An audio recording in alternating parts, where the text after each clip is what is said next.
They talk about British cruelty, French greed, but they never tell you who invented the colonial playbook. The first nation to industrialize African suffering was Portugal, and their crimes will make your skin crawl. The original slave trade architects Portugal just explored new lands. They said reality?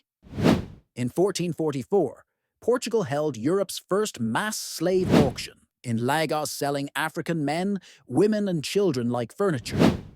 Over the next centuries, they kidnapped 5.8 million Africans, 40% of all transatlantic slaves.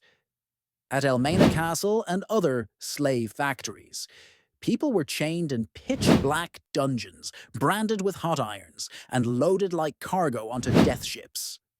Let's talk about the Angola's Holocaust in Angola.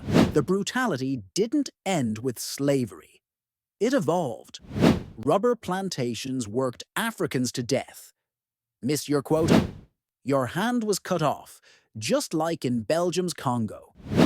In 1971, during the Wiriyamu Massacre, Portuguese troops burned entire villages alive, shooting anyone who fled.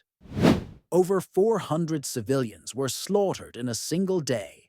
How about the Mozambique's Napalm Nights? In Mozambique's War for Independence, Portugal bombed farms with napalm and chemical weapons, destroying food to starve resistance fighters.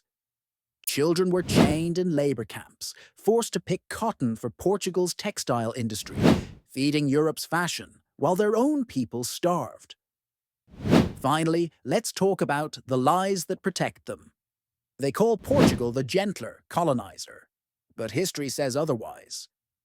They were the first to start the slave trade, and the last to leave Africa fighting brutal colonial wars until 1974. Lisbon's museums still display stolen African gold, ivory, and sacred artifacts. No reparations, no justice, just sanitized textbooks and empty apologies while silencing survivors' voices. Still think colonialism wasn't that bad. Comment lies if this history woke you up. Tag someone who praises so-called explorers and let them see the blood on their flags.